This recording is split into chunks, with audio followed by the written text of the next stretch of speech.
Boom. Wouldn't that suck if the... Hello. What's up, everybody? Are we live? We're live. All right. Whenever you're ready.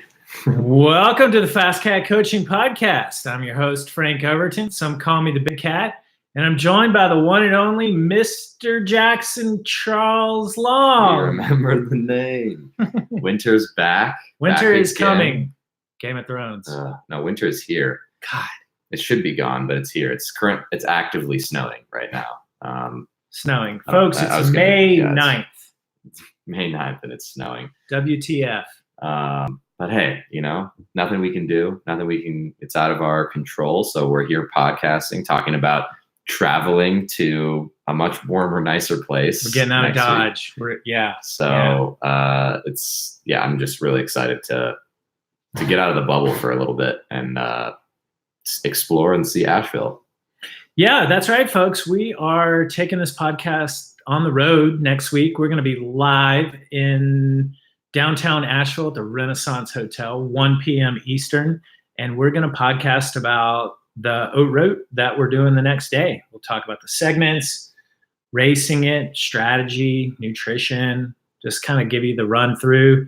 And we want you all to come by and say hello in the lobby. Yeah, it'll be fun. Make us laugh and distract us. Yeah, we'll be do some cool videos while we're there. Of course, go for some rides and suffer. We've been kind of masterminding the day 3 TT, trying to take the KOM from Coach Jake. Coach Jake has the Newtown Mountain TT. I think he did 18 minutes and change. Oh, man. 5.5 watts per kilo.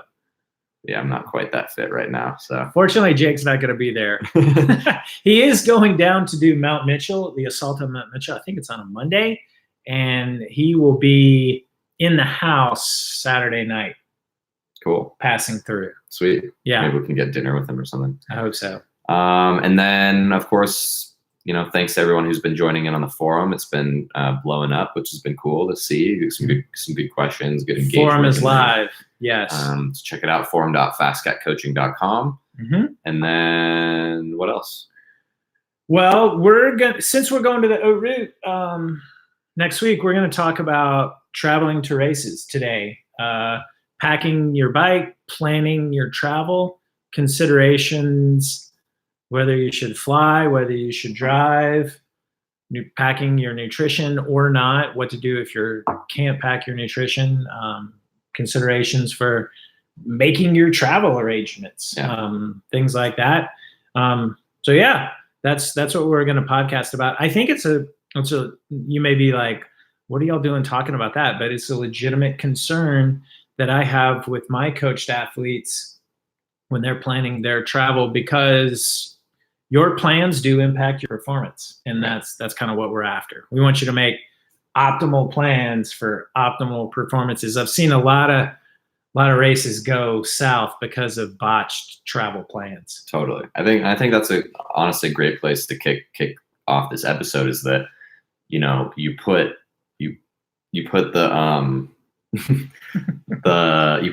all this time and effort and energy and money into training plans and coaches and equipment and bikes and race entry fees and time investment spent, out on the bike during the winter, and you're on your smart trainer. And I see a lot of athletes sort of skimp on, or not take as seriously as they should, the travel component, the considerations for getting out to the race and with enough time, bringing everything that you need, planning ahead, making sure that everything is as dialed as it possibly can be, so that you don't have to think about it as much. You can focus on the race. You can focus on, rest and recovery, because listen to any podcast with any professional athlete that's at a high level, whether it's cycling or not.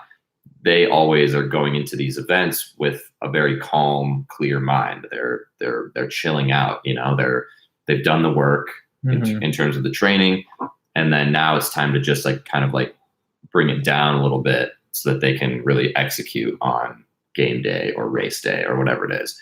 And what happens, and I'm sure Frank has been there, I've been there for sure, is that it's easy to be scrambling on the traveling, and then you get super stressed and your bike is broken or you forget something and you're like overwhelmed with all of this anxiety, and that's going to, of course, affect your race performance. Yeah.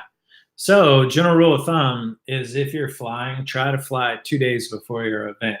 Yeah. That way you get there, you're completely stressed out, but you've got all next day to like unwind, build up your bike, get all your food, lodging, all that stuff. If flying in the night before the race is a recipe for disaster. Maybe it's a C race though, and you don't care and you got to work, and that's fine. But for your number one race, try to take an extra day off or allow for an extra day of travel. Right. Because again, like, you want to set some time aside for just having like rest and relaxation to kind of get your mind ready. And I think, this podcast will probably break it into kind of two segments of like, okay, well, what do you do if you're flying? What do you do if you're driving? And, it's like a fork in the road, that decision. Yeah. And I think even kind of backing up more than that, it's like preparing to travel, I think, is really key. And that comes into deciding if you're going to drive or fly. And also, like we talked about with Colby, I think it was the Haute Route podcast we did with him, talking about how, the week leading up to the race or the event, like, don't scramble everything at the last minute to, fix your bike and like, go to the dentist and, whatever. Like you have to, it's no a trips, preparation. No business trips, if at all possible. Don't try to like work as much as you can right up until you leave. Try to have like a chill week if possible, if you can. Yeah. And so then kind of moving into that, it's like, okay, well, now you have to make the call of how do you decide if you fly or drive out to XYZ race? And you had an interesting kind of rule of thumb that we were talking about this before we started recording. That's correct. So my rule of thumb, whether deciding to fly or drive, is if I can drive there in 8 hours or less, I'm gonna drive. It's not that big of a deal. And if you were to fly to some place, by the time you leave your house, drive to the airport, do the security, check your bike, get to the gate, wait for your flight, fly, wait for your baggage, blah, blah, blah, get the car, it's going to be like 8 hours or more. So I would rather just drive. It's way more relaxing. You control your own destiny. You don't have to pack your bike, which is a big thing. Bring your own nutrition. And then you got a car once you're there. 8 to 10 hours, depends. If it's a direct flight, I may fly. If it's a connecting flight, I may drive. More than 10 hours, me personally, I'm probably going to fly because I need to work the day before. I can't take like that extra time to drive. Back when I was your age, young lad, driving 2 days to California to do like Big Bear Nationals, is that like, that was par for the course. You like couldn't even afford to fly. Yeah. That's, I guess, like another thing is like how much the airline tickets cost. But yeah. So, but over 12 is like kind of got to fly. Like Asheville is what? 28 hours to drive. Yeah, no, that's not feasible. And so I think for me, like I actually enjoy doing road trips. I love driving. And even if it's by myself, but I think it really, like I am always trying to figure out how to make driving work because like you said, you can bring more stuff. You don't have to worry about packing your bike up and putting it on a plane with the risk of that and the expense. You can bring all your food with you. You can bring all the extra gear you need. And like you said, you have a car. I think it's a super big stress to like fly into the airport with your bike box and all your stuff, figure out how to get from there to the airport, and it's just like, it's stressful to get to the airport, after the race with enough time to get through security. And so, I mean, I'm like 12 hours and under, I'll drive, like basically no questions asked. And it's even better if you can get someone to go with you that's also racing, because then you can split gas. You can, have someone to entertain you while you're driving. But I just like being able to control everything that I'm bringing with me, because you can bring an extra set of wheels. You can bring like a bicycle pump. You can bring a pump. Yeah, you can think bring, about that. Packing the pump is it's a thing. huge. I mean, they make little mini pumps now that you can put in a bike box, but it's nice to just have that, all the stuff that you're used to. You arrive there, you have a car, so you can go drive to dinner, drive to the grocery store if you need to, not rely on like Uber and stuff like that. And I mean, I just think that, especially for me with my special kind of diet, which is, not necessarily super easy to do everywhere in the world, I like to have a big cooler of tons of food with me. So I don't even have to really go to the grocery store that much while I'm there. And I don't have to think about it. I just have all my food in my car and I'm just good to go. Yeah. Again, eliminating as many stressors as possible so you can focus on the race. That's right. Being able to bring your food with you is a big reason to actually drive. Right. It's really tough to do that in an airport, because getting through security, first of all, is kind of I know they don't let you do liquids. What about? I've definitely gone. I think you could bring like cooked food. I think you can. I definitely have gone through security with cooked food. Oh yeah, I remember like sitting on an airplane with this huge Tupperware of like rice and sweet potatoes and beans. Okay. But I mean, again, that's one meal. Like you're not going to be able to like fill up your bike box with, food. Tons of food. Right. And so like, for example, this past year at the Crusher, like I went out with a buddy of mine, and that's an 8-hour drive, so it's not terrible. But it was just nice to be able to like, cause I knew people that flew and they had to like fly to Salt Lake City and then drive in anyway. And then, but it was just so nice to be able to like show up to like, so we stayed up at the ski resort up high. So it's just nice to have all the food that I needed, not even have to go to the store, because Beaver, Utah doesn't really have much going on. There is no store. Yeah, and you have to figure that out. Exactly. Yeah. So it's like, well, what if you're used to eating this really specific way? You have your kind of routine of like your pre-race meal and your favorite foods to have with you. But you go to a place like Beaver, Utah, or Emporia, Kansas, or wherever you are. Whole Foods in Emporia. Yeah. And so it's like, that's another consideration. Is it going to cause you a lot of stress and potential issue for, like just your stomach of if you don't have all the food you need. Right. When we would work with national team kids, young kids that would go over to Belgium, speaking of food and specifics, a lot of the kids wanted to like eat a certain way, because they were all in their diet, and that works in North America. But what doesn't work is being gluten-free in Europe. Right. I mean, there's no such thing as that. And so one of the things that just reminded me of is like, you got to be able to eat a variety of foods. And, you talk about being a pro in Europe. It's like, you really got to be able to be flexible with your diet. To be so rigid with your diet is just a recipe for no matter it, inevitably, you're not going to be able to get it. So, but when you do travel, controlling the controllables, you can control for that. And obviously this kind of only applies to, like, if you live in North America and you are within driving distance, can't drive to Europe, Can't drive to Europe. or Hawaii or something. Right. But so, you have to, I mean, also it's like, again, you also can't, like, kind of like what you're saying, you can't be so focused on having everything in your control that once something does get out of your control, like, your bike, something goes wrong with the bike pack, like the bike in the box, or, you think that your Airbnb has a fridge or something, there's all these like factors that could get thrown out of whack.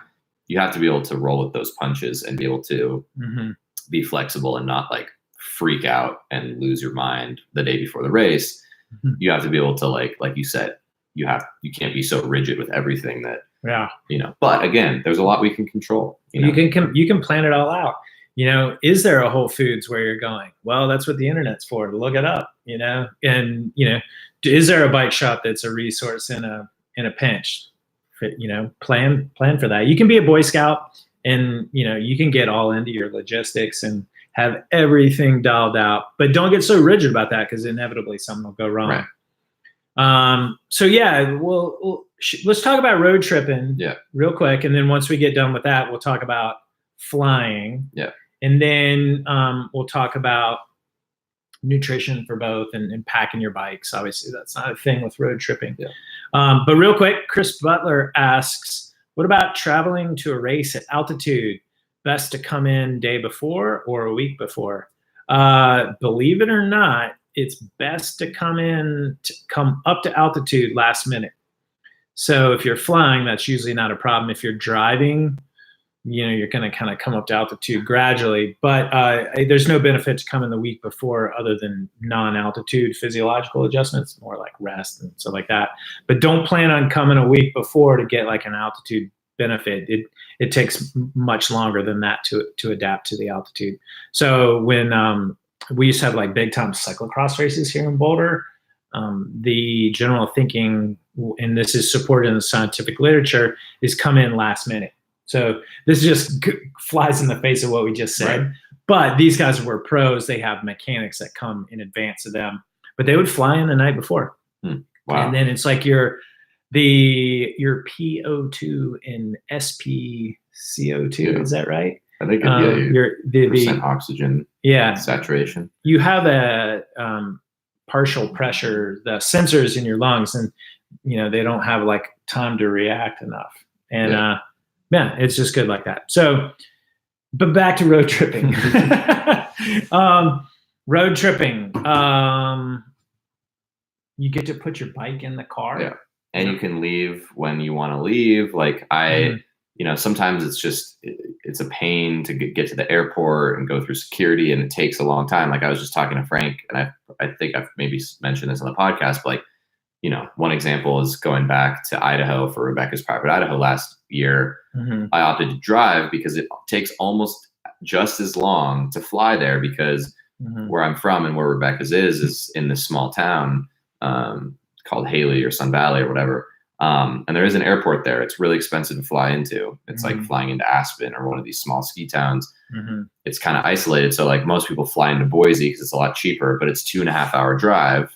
So you have to figure out how to get a car there. Right. So my parents have to drive from, Haley, pick me up 2.5 hours and drive 2.5 hours there. Ugh. So by the time that I drive to or take the bus to DIA, 2 hours ahead of time, so I can make it through security with enough time. Maybe hopefully it's a direct flight, but if it's not, then layovers and getting, so XYZ, blah, blah, blah. It takes almost just as long. Right. And then you don't get the benefits of driving. So that's something to consider. When you drive, you can leave whenever you want. You can leave super early in the morning.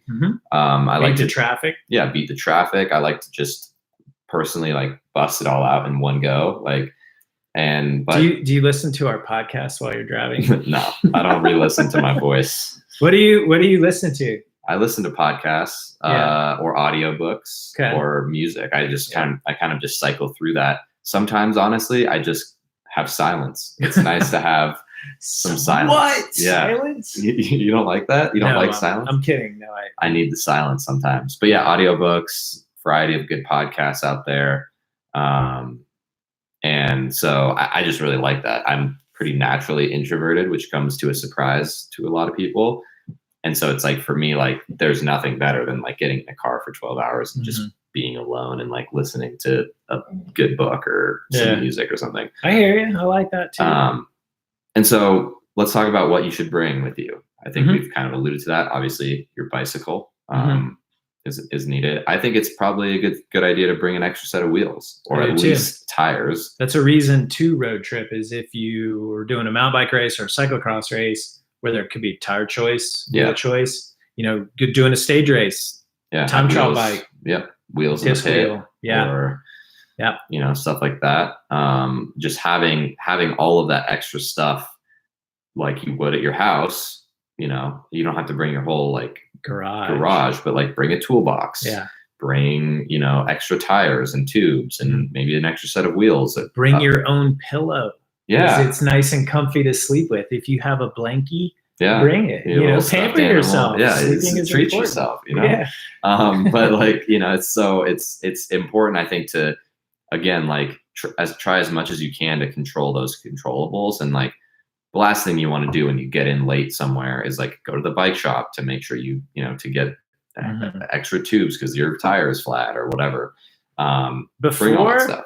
Before you road trip, when you're taking your rest, one of your rest days should be detailing and cleaning your bike and verifying everything works so that once you arrive, you're not at the bike shop. Right now, my bike is in the shop getting fresh chain, Brilliant. fresh brake pads, fresh tires. I'm going to clean it. Luckily, it's snowing, so I can't even ride it anyway. But, it's like that's like a week in advance of preparation. Race. So start planning ahead. Don't wait until the days, before the race to scramble and doing all this stuff.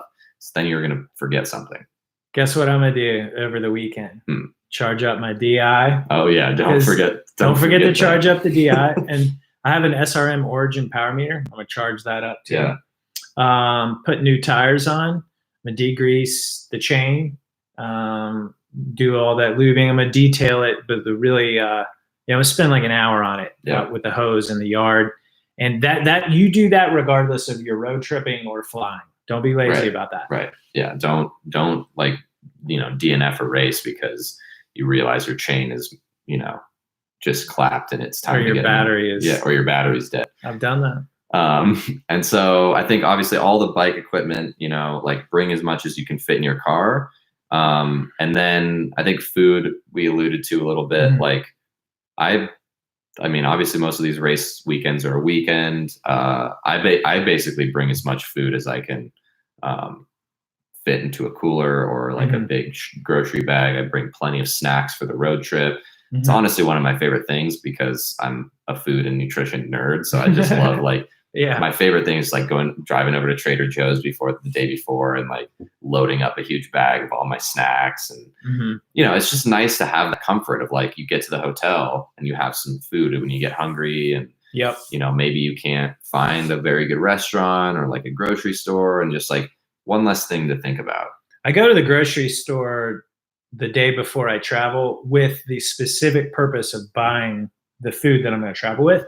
And then I have a milk crate, which is the non-perishables that goes in. And then I have a Yeti cooler bag knockoff. I didn't pay the full Yeti price, but then that's where the perishables go in. That's where my good set of Tupperware goes in with my pre-cooked chicken and rice, oatmeal for breakfast the next morning. That goes in the Yeti style bag. And then the granolas, the fruit, that goes in the milk crate. And then I like to organize the car. Yeah. I mean, I don't just throw it in, but there's a meticulous satisfaction from putting it in just the right places out of your car. Because you're going to live out of that car essentially for the whole road trip. Someone, Mitch and Michael are talking about earplugs and sleep masks. That's a great idea. And that can go for a road trip or flying. That's right. Especially if you're doing a long flight, take a little nap. Michael says there's nothing worse than getting to the race hotel and the blinds won't shut and there's construction outside. Yeah, that is, I've been there. Or your roommate or your teammate is sleeping in the same bed as you. Oh yeah. And they snore. Oh dude, I snore. So you better bring your earplugs. Okay, thank you for reminding me. I'm sorry. I snore too a little bit, so. Yeah, so we'll both bring our earplugs. Yeah. All right.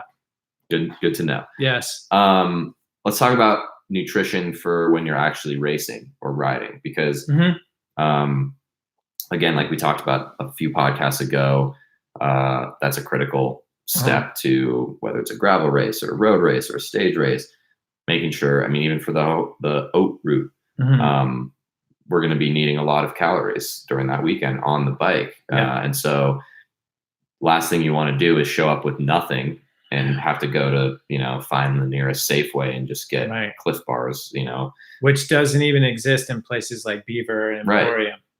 You just go and get white bread from the convenience store. Or bananas. Yeah. White bread or bananas, that would be a bad race. Yeah. You could probably do it. You could do it. But again, control the controllables. That's right. Like I said, go to the store the day before. If you're going to the bike shop, once you arrive, you're doing it wrong. Yeah. There is a great website out there called thefeed.com. They are a fellow Boulder, Colorado company. The Feed you go there, you pick out all your nutrition. You can do birthday cake, goo gel. You can do CBD, Cliff Trail, CBD recovery mix. That's a whole different podcast. They got gels, bars, waffles, protein, breakfast, sleep. They have body care. Yeah, and so you order it up. We're not sponsored by the feed, by the way. We used to be, but you order it up. Just go ahead and order exactly what you need. Yeah. Calculate, 5-hour race every 30 minutes. Just go ahead and order it up. It'll come to you in a box that's very packable and go in your milk crate or the backseat of your car or in your bike bag box on the airplane. And do they have Untapped? They got everything. Okay. They have Untapped. I need to order some stuff. Yeah. They've got Untapped. They have all my favorites. Bonk Breaker, Untapped, Cliff. They got that Martin, SIS. They generally have everything you've ever heard of and then some, and then everything that like any bike shop or mail order would have. And it comes right to your doorstep, one less errand, take 15 minutes, go online. Yeah, that's nice. Done. I think you can use Phil sent me coupon for a discount. Oh, nice. Phil Gaiman. Yeah. So that kind of covers food. I mean, you can also take it to the next level, and I've definitely done this. Bring a rice cooker. Yeah. And this also applies to like training camps and stuff too, but like, or like longer stage races. Bring a rice cooker. You can cook everything in there from, of course, rice, but oatmeal. You can cook soup. You can like make, you can like live out of that thing. I've also been known to bring my Vitamix with me on the road, make some smoothies. Nice. How do you power that? Well, I don't power it from my car, but I just bring it to the hotel or the Airbnb. You could, but if you were like camping out, could you power I mean, I'm going off the grid this summer for like a month, I think. But you can get those little like Yeti, or they're not Yeti, Goal Zero, portable generators. Yeah, so you just plug it in, and you're making smoothies in the hotel mint. That's awesome. Yeah.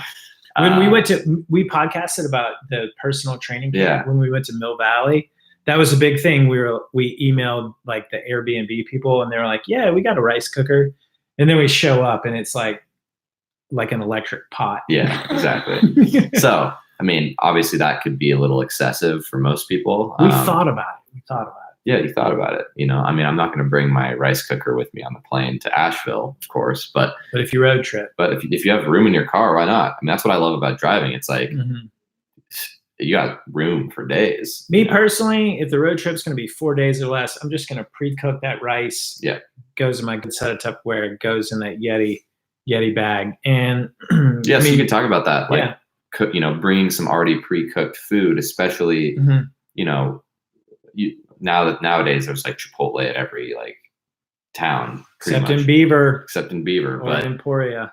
It's nice if you're doing a super long road trip to just like stop and eat like a really nice, well-made meal instead of like stopping at, Taco Bell or something. There's no such thing as toxic smell on the road on a road trip to a bike race. It's a bad deal. Let's talk about I'll tell you what I like to bring. Yeah. So over the years, way back, I remember driving to Park City for like a Northern National, and I'm like 26. So what do? I boil a big thing of pasta, put red sauce over it, goes in a Tupperware thing, and that goes in a cooler. And as long as you remember to bring a fork, you're all set. Don't need to really chill it. Don't need to microwave it. But it only took 5 minutes when I stopped to get gas. Right. And but nowadays, I'll do like chicken and rice. It's like the Scratch Labs, Dr. Alan Lim's chicken fried rice recipe. And again, you don't really need to refrigerate it. You don't need to heat it up. As long as you don't try to eat it 3 days later. Yeah, don't do that. And then I'll pre-cook oatmeal, mix honey in there, and then that'll go in a set of Tupperware. And then a lot of hotels have microwaves, and so that I'll just take the Tupperware, pull off the top, heat it up in the microwave, and then on top of that will go banana slices, blueberries, raspberries, maybe a little almond milk or something to make it moist again. And that takes 2 minutes. And when it's 5:45 a.m. on race day and you got to be at the start line at 7 a.m. or 8 a.m., yeah, you do not want to be in a hotel continental breakfast or God forbid, try to drive to a restaurant or forced to go to a Bojangles. Right. I mean, and I've been there. I mean, like I just, back in, before like all of this stuff, I think, that's just the classic thing. It's like, you drive to McDonald's on the way and get some flapjacks or whatever. Like, but there's so much more power now. Like we can do it. And so we've done all of the wrong things. What else should you bring in the car? Big jug of water. Yeah. Jugs of water, for sure. Snacks, like you said, big, all your nutrition. One thing, I travel with my compression tights, prevent the blood pooling down in your ankles when you're on a long road trip or even in the airplane. Yeah. So I'm doing that. What else to bring? Comfortable clothes. Yeah. I like to leave early, and so in case there's a delay, I'm the guy that gets to the airport gate hour and a half early. Me too. Yeah. Well, it's less stress. Same, exactly. And like, so if you can eliminate a little bit of that stress, that's key. Like, and with driving, again, like you can leave. I'm a pretty early riser, so I don't have a problem waking up early. But I, leave at 5 or 6 a.m. Battle that like hard wake up, early morning wake up. But then you're there so much earlier than everyone else. And so then you can kind of like relax, because then another benefit of getting there early, you build the bike, make sure everything's looking good, go for a ride, go spin out the legs after a long, drive or plane ride, go pre-ride one of the courses, like at the Crusher, I went and drove and rode part of the course because I had a whole extra day. That's another thing we should talk about is, we talked about arriving at the race 2 days before the race so you can relax that next day. The next day, if you think about it, the only thing you need to do is an hour ride with openers. Yeah. Or podcast. Or in our case, this podcast. Yeah. So, but then after that, we're going to do our hour ride. Yeah. And then fortunately, the O-Route takes care of a lot of what we're talking about, like food and all that.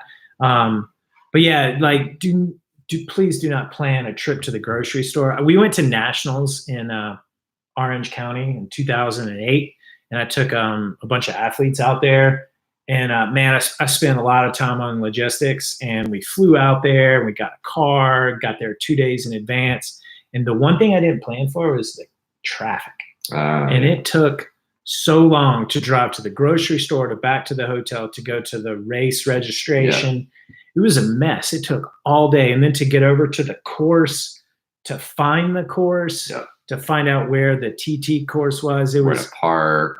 We wasted so much physical energy the day before the race in Orange County. And thank goodness there's not a good event there.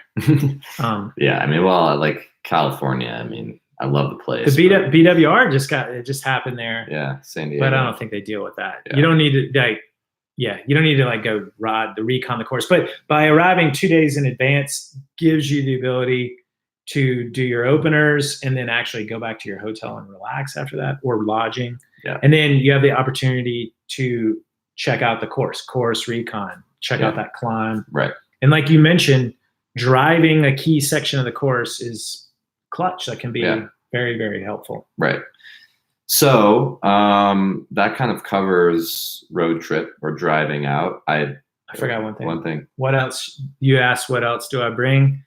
My thermos full of coffee. Yes. Essential. Yeah. The same thermos that I've talked about that I use 30 minutes before the cyclocross race to have my shot of coffee. Yeah. Same thermos, and it goes with me on my road trip. Yeah. Nice. Because early morning, you leave it, like you were mentioning, 5 a.m. It's really nice to be able to just, not have to stop at a Starbucks along the way. Right. That's a waste of time. Yeah. And so, I mean, that's another thing. It's like you can make the drive so much quicker if you just have everything you need. You don't need to, drive off the interstate to go find the Chipotle or, find a coffee shop. I mean, it's nice if you want to like break it up and not, I like to power through and then get to my destination and then chill. But if you have everything you need, just stop for gas and pee and you're good. Yeah, good road trippers. You use the bathroom and you go to Gap and fill up, and that you don't stop any other time. That's hardcore road trippers. That's what I do. Yeah. And I mean, if you road trip with kids, you know that's like, oh yeah, impossible. No, you gotta be alone. It's like every hour. Yeah. Yes. Okay. I highly recommend driving. I'm a big fan of it. I'm a big fan. It's going to come down to your logistics and your time frame. Yeah. Cool. We're going to road trip to Steamboat, 3.5 hours. That's not bad. Easy. I'm probably going to sleep in my car out there. Just because, why not? All right. So flying. Yeah. Obviously, you can't drive to every race. You can't drive everywhere, especially if you're going overseas or you're doing going to the East Coast. Yeah. Like for us, obviously, it's just, we talked about it. I think I offered, I was like, maybe I should just drive out with the bikes. But then it's just, yeah, it takes like multiple days on each side. And just for a weekend, it's like, that's excessive. It's a lot of money for a week, gas and maybe. Yeah. For a week, maybe. Yeah. But especially if you're doing a race, it's like a stage race that has, you have to bring multiple bikes, TT bike, maybe you have a team. And so like 1 or 2 people can drive out, obviously there's different examples, but sometimes it's just more convenient to fly. Like for us, our case, it just makes sense. We have one bike, one race, one day. Would be more than a 25-hour drive. So therefore you fly. So now you're flying. Now what are you faced with? Because you can't road trip. Now you need to pack your bike. You can't bring as much food. You can't bring as many tools. What do you do? So probably the way it starts is with good preparation, good packing, pack light. But one thing I do is you get 50 pounds on the airlines for the bike bag. And so, your bike weighs sub 20. So use the bike bag to pack your extra stuff. That's where your box from the feed goes. That's where and then, I was about to say helmet, but airport ninja trick is bring your shoes, helmet, and the helmet with you on the carry-on in case they lose your luggage. Ugh, which has happened to me before. I did San Dimas one year and I made the mistake of leaving my shoes in my bike box, lost the bike, had to do that first TT on borrowed shoes and a borrowed bike. Yeah, which is no bueno. So bring that stuff, and then the only thing you can't bring with you is the bike, and you maybe can borrow one of those. Neutral. At Oru next week, I do believe if this happened to us, we would be able to borrow a neutral Mavic bike. Ooh, maybe I'll lose my bike. I think they're those yellow ones. They're they might be Canyons. Oh, I don't know. Cool. I don't know what brand they are. Nevertheless, so now you're flying. Isaiah agrees with the shoes, helmet, and pedals. Always fly with. There you go. Smart man. Pro. Isaiah's pro level, I'm sure, traveled at this point. Isaiah just got back from the Gila, and Gila is more than 12 hours, but you know what? There's not anything. There's not anything. There's not a Whole Foods, but there's not an airport. The nearest airport is El Paso. And I remember. What is Albuquerque? Well, El Paso is closer. Oh, really? So you fly into Texas, but then you drive over the border, and so it's closer. But that's like a whole different ball of wax. You got to have someone either pick you up or rent a car, and then it becomes this nightmare. You need a TT scenario. bike at Gila. Yeah, you need a TT bike. If you're a pro, maybe you get to fly into El Paso and your team, picks you up there. Which, if there's a service here in Colorado called Bike Express, it's Wesley, and he goes to Ironman events and cyclocross nationals. He's got a 40-foot trailer for about $150. You can give him your 2 cyclocross bikes, and he'll drive your bikes to nationals, allowing you to fly. And then once you get there, your bikes are in a tent at the venue, and he's taking care of everything. He's like a logistical support guy. Nice. So if that exists in other communities and you can do that, when you have to fly, that's going to save you a lot of hassle and headache, and it's really nice service. There's also bike flights. bike flights, which is a similar deal, except you have to actually ship your bike. Yes, ahead which of time. I considered for haute route, but I want to train on my bike 3 days before the event. I don't have Unless time it's wintering still. I know. Oh, the sun's coming out. Sun's coming out. But yes, I mean, 'cause that's the thing. Like bike flights is great because, you know, you just pack it up, ship it off, and it arrives. And I think you can even ship it to a bike shop and have it get built, right? Yes, you can. Yeah. But again, that takes multiple days. Like with the taking on the airplane, it's there, you know, it arrives generally the same time as you, unless there's a problem. Yeah. And so if you need to train on your bike beforehand, kind of. Yeah, you got to factor that into your logistics. Flying with your bike on the airplane, your bike's technically always in your possession. You know, you get back to you get to your destination, you build it up, you go for a ride, all that stuff. So we probably should. So when you book your reservations, think about what time you're going to get in. Think about not only what time you land, then think about what you got to do after you land. I don't rent cars from Hertz or anything like that anymore. I use Turo. Oh, never heard of it. Turo is like Uber for rental vehicles. I got an app. You can go there right now. Turo, it's a free app. Is that where you got the Tesla? Yeah. Yeah. So not kidding, but Dr. Nathan was like, wanted to rent a Tesla. So you find that on Turo. And then we took an Uber from the San Francisco airport to this the owner's house in San Francisco. It's about a 7 or 8 minute Uber ride. Wow. You get out and poof, you get in and drive away. It's way easier than the car rental company. That seems sketchy to me. Well, it's just like Uber or Airbnb. Yeah. It's like, you know, user rated and all that. I think it's more sketchy for the dude giving us the Tesla. Exactly. That's my thought. I was like, this guy's giving me $180,000 car and just waving goodbye. Yeah.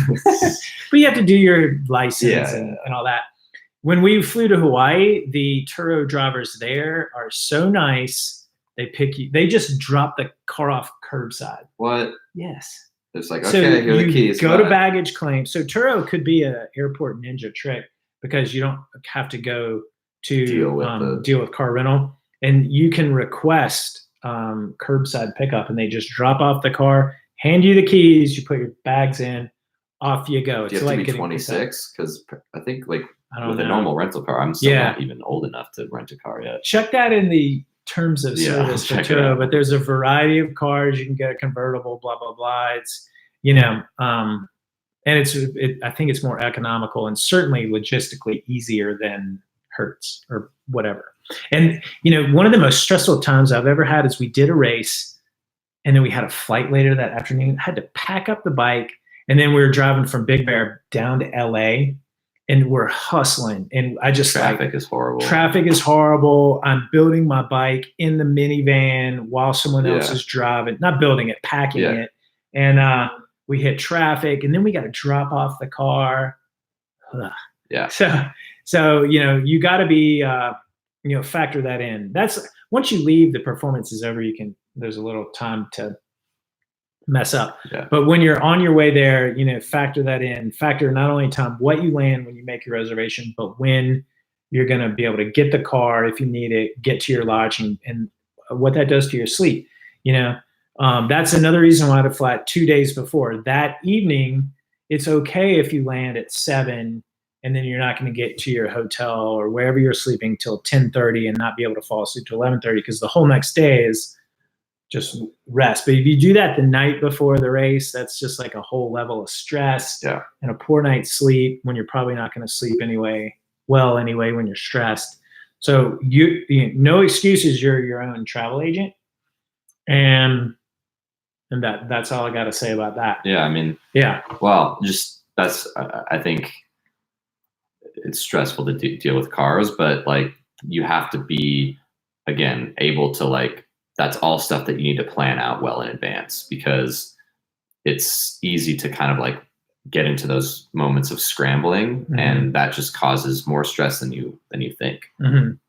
So let's move on to packing your bike, because now you're going to pack your bike, possibly take it with you on the airline. So super duper quick. Southwest, I do believe, is the cheapest, $75 with bikes. Alaska is really good. And then all the other airlines just, it's really expensive. They gouge you. They gouge I you. think like Delta and United is probably like 150, I think, each way. Yeah, United's like 150 and Delta's like 175. Yeah, it's insane. American might even be anymore. So, the worst is you get to the airport and they're like, that'll be $225. Yeah. It's like, well, you knew about that in advance. Right. So factor that in when you're choosing your flights, when you're factoring in the cost of your flights, you got to add in the bike fees. So, so there's that. Now you've got your bike. So the bike box is the next choice. I think it's pronounced Evoc, EVOC. It's a Colorado Springs company, and they make really nice packs, but they also make these soft shell bike cases. They have wheels on them, and the selling feature for me is it has an internal frame with a fork and a rear triangle mount. And you take that frame out, put it on a table, and then you build up your bike, and it's nice and sturdy on the inside. The Scion case, hard shell, it's got 4 wheels. You wheel it around the airport just like you do your little 4-wheel luggage. You can like one finger it through the airport. Yeah. And so, carrying a bike box takes energy. They're heavy. The old school Trico hard shell bike cases, man, they were a chore to get from your car through the parking lot to the airport and then off the baggage carousel. But the Scion is probably the creme de la creme. That's the Lamborghini of bike boxes. The Uru case, we keep referencing Boulder companies. Yeah. But that is a bike case that actually enables, it's small enough that you don't have to pay bike fees. But the trade-off is you got to take the fork out of your head tube. So if you can do that, if you're a good mechanic, consider an Uru case and then get rid of bike fees. You can go to urucase.com and read about all that. But back to regular bike boxes, packing your bike. So you got to take a bunch of stuff off. Pedals come off, saddle, the seat post comes out of the frame. Handlebars usually got to be turned sideways. With my Canyon, you just take the stem handlebar combo off the steerer tube, turn it sideways. Make sure you don't inadvertently disconnect the DI. I got to Mill Valley and I didn't know I had done that. And I built up my bike and it doesn't shift. I'm like, oh, my DI is not working. And then I took it to a store and they just took the 2 connectors, pushed it back in, worked. Wow. And made me feel kind of dumb. Yeah. They were probably laughing at me. But, be careful of that. Here comes an ambulance. What else? Deflate the tire pressure. Take the disc rotors off if you disc can. rotors come off your disc wheels. That's like a new thing for me, but I learned the hard way. As you get there and your discs are bent and they don't go through the caliper. So take the extra time to take the discs off. What else? What else goes in there? Bring your tools with you. I'm always going to bring my DI charger just in case. I'm going to bring Torx wrench, 3-way, 4, 5, and 6 key, the pedal wrench key. Bring a small little either frame pump or they make small little like travel pumps. Mm-hmm. That's critical. There's a really good travel pump called a Fumpa, and Fumpa pump. I don't think that's it. But anyway, I'm pronouncing it wrong. But anyway, it's like it's like the size of a little portable stereo speaker, and it's electric. And you just plug it in. It's good for 4 tires. Wow. Up to like 100 psi. What do you mean? Like you have to recharge it somehow? After that, you have to plug it in and recharge it. Oh, crazy. Yeah, it's battery powered. It can go in your bike box. And then like you said, like I don't know, you can stuff a bunch of like I'll put in some clothes and stuff in there just to kind of pad it. I think finding some extra padding for the sensitive parts of your bike is good, like little PVC tubing, the foam tubing, or bubble wrap, or I bring old old towels and Old wrap that towels, around. You know, the other thing, I'll bring Ziploc bags. And so like when your pedals come off, your pedals go in a Ziploc bag. And then when your through axles come out, those go in a Ziploc bag that prevent like all the dust and the lint from sticking onto them and things like that. The Evo case is nice because it comes with all the internal Velcro things that keeps everything cinched down. Yeah. And you literally mount your both forks, the front fork and the rear triangle, into the frame and you use your through axle to cinch it down. But you know, in the olden days, you take bubble wrap and a copious amount of tape, and I always put my the seat post and wrap that in like a Ziploc bag. So or the PVC foam tubing, just like a custom size piece of that. Tape it up. Yeah, and then but bike boxes these days are pretty good like that. Then you know, now you just wheel them off to the airport and check in. Allow extra time at the airport. It does take extra time. If you get there 45 minutes, you may get on your flight, but your bike may not. Right. So be aware of that. If you're flying to a race where 20 other bike racers are going to, guess what? There's a limit to the amount of bike boxes they can put into the cargo bay of that airplane. So if you're going to like a Sea Otter or another really popular race, you know, maybe factor that into your travel arrangements. That's happened to us before. Like, really? Yeah, going to the Sea Otter. Never happened to me. Going to Redlands, something like that. Freaking Boulder. Yeah. Well, it's Denver, man. Yeah. What else? So now you've got your bike packed. You're on the airplane. Water, snacks, compression tights, mask, earplugs. You know, if it's an international flight, bring a blanket.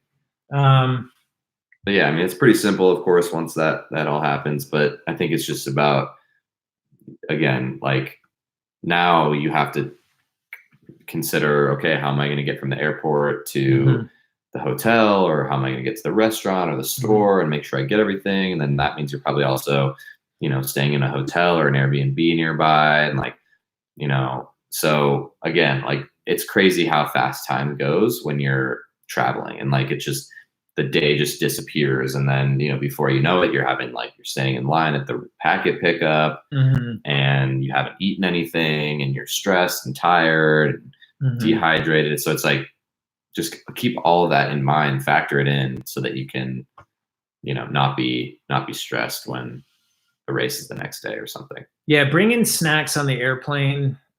Super duper helpful. Bringing that one meal with you. I mean, the chicken and rice, I mean, that goes for a road trip and for airplane. If you're going to be traveling over your mealtime, I bring a carry-on backpack, and that's going to have, you know, laptop and water bottle, and then my Tupperware for my food, and then plenty of snacks. I mean, apples are my go-to portable snack in the airport, almonds, and then you know, rice cakes if I'm gonna be really hungry. The biggest thing is just to plan so you don't get crazy hungry and then wind up eating a burger at the airport. Yeah, and spending like $40 on a fast food. Yeah, you know. Yeah, so yeah, do that. Yeah, and then Turo, I swear, it's like, it's so good. When I'm never gonna do it, Hertz again or any other thing like that. And if you got a friend that can pick you up curbside, even better. Yeah, buy them a dinner or something like that, because that's really nice. Yeah, cool. So that's road tripping. That's flying. What else is there to talk about? Planning and packing your bike. I mean, unpacking your bike, I guess that's a thing.